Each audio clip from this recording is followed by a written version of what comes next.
अस्सलाम वालेकुम।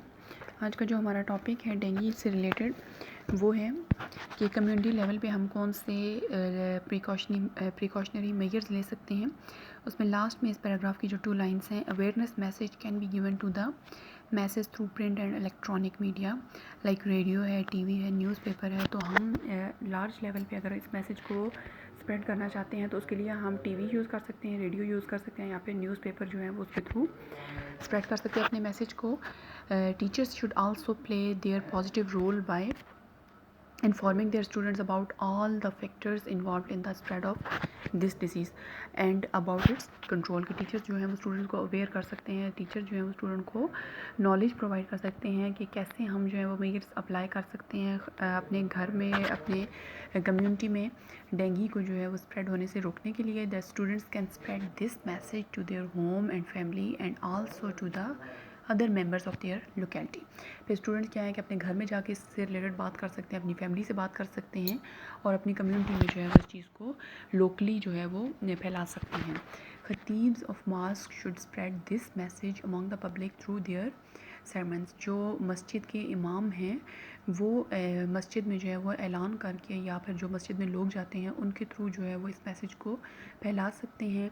Market committee and unions can also be helpful in this record. जो market की कमेटीज़ हैं, बाज़ार की जो हैं वो कमेटीज़ या यूनियन के जो सदर वगैरह हैं वो अपने जो है वो डिस्कशंस कर सकते हैं ग्रुप्स में और इस तरह जो है वो इस मैसेज को फैलाया जा सकता है कि हम कैसे जो है प्रिकॉशनरी मेजर्स अप्लाई कर सकते हैं अपने पे, अपने घर में, अपनी कम्युनिटी पे डेंगू को स्प्रेड होने से रोकने के लिए।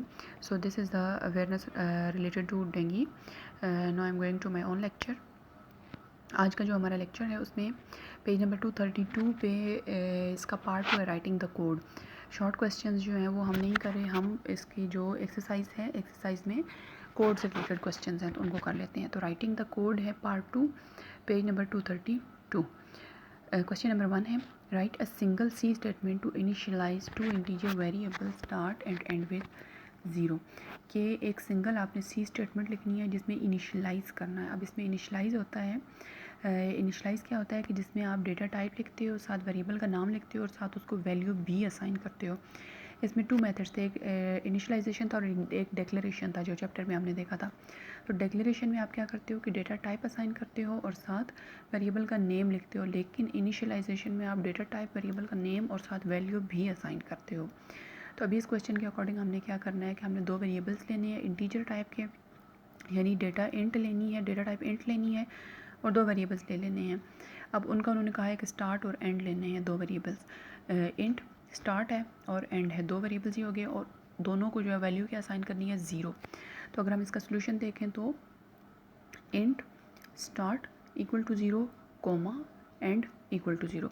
इसको हम इस तरह भी लिख सकते थे, जो कंपाउंड असाइनमेंट स्टेटमेंट होती है उसके थ्रू भी लिख सकते थे कि int start equal and equal 0 semicolon.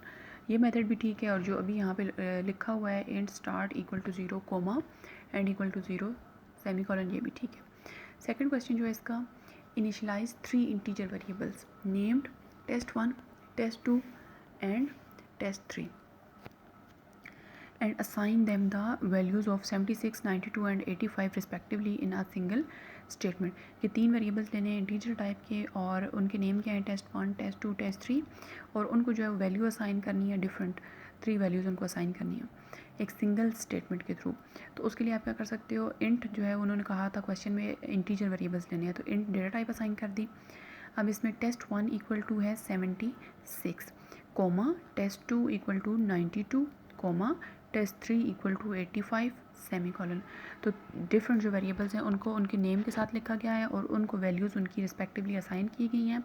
जब मल्टीपल वेरिएबल्स को एक सिंगल स्टेटमेंट के थ्रू करना होता है तो उनको सेपरेट करने के लिए दरमियान में कॉमा लगा दिया जाता है और स्टेटमेंट के बिल्कुल लास्ट पे जो है वह सेमीकोलन पुट किया जाता है।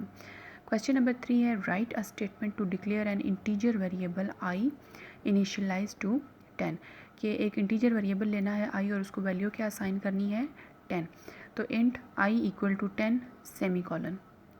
नेक्स्ट आता है write a declaration statement and an assignment statement to assign 30 meters to a variable named length.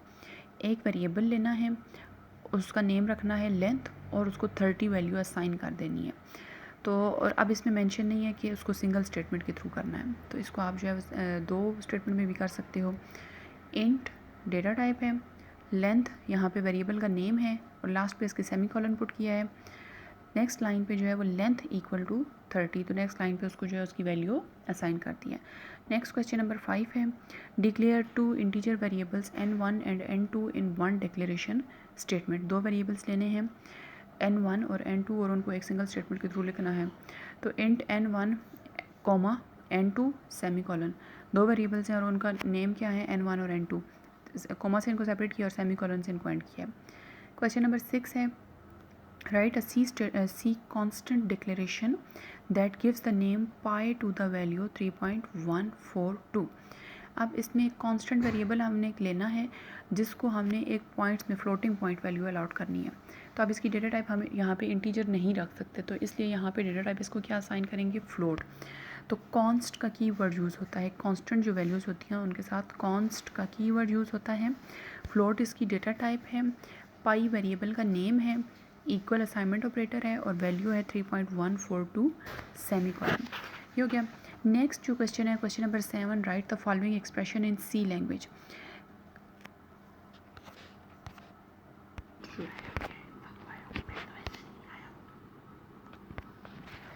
अच्छा, write the following expression in C language, question number 7 है। इसमें जो पहला पार्ट है a = 2b(c³), तो इसको अगर हम, अच्छा इसका सोल्यूशन है a = अब 2b और c और क्यूब के दरमियान में कोई यहाँ पे ऑपरेटर यूज़ नहीं हो रहा, तो ये मल्टीप्लाई हो रहे हैं। 2 asterisk b asterisk c asterisk c asterisk c, 3 time जो है वो c लिखा गया है सेपरेट करके और बाकियों के दरमियान में स्टेरिक आ गया। अब इसका जो b पोर्शन है उसमें है x² - 5x + 1 divide by 2x + 3। तो अगर हम इसको सी लैंग्वेज में कन्वर्ट करेंगे तो x² को x स्टेरिक x लिख देंगे, माइनस 5x को लिख देंगे 5 स्टेरिक x + 1 और इसको ब्रैकेट में लिख देंगे डिवाइडेड बाय 2x को 2 स्टेरिक x + 3। ये हो गया इसका सेकंड पार्ट। देन इसका सी पार्ट आता है x = 3y divided by 5 - z। तो 3y को जो है वो 3 स्टेरिक y लिख देंगे और इसको ब्रैकेट में लिख देंगे, जो डिवीजन का है यहाँ पे उसको स्लैश से कन्वर्ट कर देंगे, 5 - c एज इट इज़ आ जाएगा, लेकिन इसको ब्रैकेट्स में लिख देंगे। या फिर इसको दूसरा लिखने का मेथड क्या है कि x = 3 asterisk y divide by 5 - z। अब क्वेश्चन नंबर 4 है, इसका डी पार्ट है, नंबर इज़ डिविजिबल बाय 3। तो नंबर इज़ डिविजिबल बाय 3 अगर इसको हम सी लैंग्वेज में लॉजिक जिस तरह सी की होती हैं उस फॉर्म में लिखें तो आप इसको लिख सकते हो नंबर रिमाइंडर 3 या नंबर मॉड्यूल्स 3 = 0। यानी अगर नंबर जो है वो 3 पे पूरा डिवाइड हो जाता है, क्वेश्चन की स्टेटमेंट में है ना, नंबर इज़ डिविजिबल बाय 3, यानी एक ऐसा नंबर जो कि 3 पे पूरा तकसीम हो जाता है। तो जब कोई चीज़ पूरी डिवाइड हो जाती है तो आंसर में 0 आता है, तो इसलिए number is divisible by 3 = 0। Next इसका ई पोर्शन है, KE = ½ mv²। ये काइनेटिक एनर्जी का फार्मूला है, ½ mv²। तो अब 1 जो है वो ऊपर ही आएगा, 2 और m के दरमियान में स्टेरिक आ जाएगा, फिर v जो है वो 2 टाइम्स है तो इसके दरमियान में स्टेरिक आ जाएगा। ये हो गया। नेक्स्ट जो है इसका f पोर्शन है, z = एरिया √ एरिया। तो इसको अगर हम c में लिखेंगे तो z = area asterisk square root, SQRT shown for square root into area. Next इसका है, rewrite the expression x + 2 semicolon without using compound assignment operator, कि x + 2 को हमने लिखना है। तो उसके लिए क्या होगा, x = x + 2। इसमें जो कंपाउंड असाइनमेंट स्टेटमेंट यहाँ पे कंपाउंड असाइनमेंट ऑपरेटर यहाँ पे यूज़ हो रहा है, तो उसको ख़त्म करके हम यहाँ पे लिख देंगे x = x + 2। तो ये दोनों स्टेटमेंट्स आपस में इक्वल हैं, दोनों सेम साउंड करती हैं। नेक्स्ट क्वेश्चन नंबर 9 है, rewrite the expression n++ without using the operator ++, कि n++ जो है इसको आप ++ का जो डबल साइन है उसके बगैर लिखें। तो उसके लिए बहुत इजी मेथड है, n = n+1। n++ भी जो है वो n की वैल्यू में 1 ऐड कर देगा और n = n+1 भी n की वैल्यू में 1 ऐड कर देगा। लाइक अगर n की वैल्यू 2 थी तो 2 + 1 होके हो जाएगी 3। क्वेश्चन नंबर 10 है, rewrite the expression result = result divided by 2 using compound assignment operator. अब इसको इस स्टेटमेंट को कंपाउंड असाइनमेंट ऑपरेटर में कन्वर्ट करना है तो रिज़ल्ट स्लैश इक्वल टू 2, तो इसका भी सेम वही रिज़ल्ट आएगा जो कि result equal to result divided by 2 का आएगा। नेक्स्ट आता है write the following statement in C code, P and Q are less than 0। P and Q are less than 0, यानी P भी जो है वो लेस दैन 0 है और Q भी लेस दैन 0 है और दोनों लेस दैन 0 हैं। एंड का ऑपरेटर यहाँ पे अप्लाई कर देंगे। तो अगर अगर हम कंडीशन की फॉर्म में लिखते हैं तो P is less than 0 smaller brackets में, एंड का ऑपरेटर दरम्यान में लगा हुआ और फिर Q इज़ लेस दैन 0।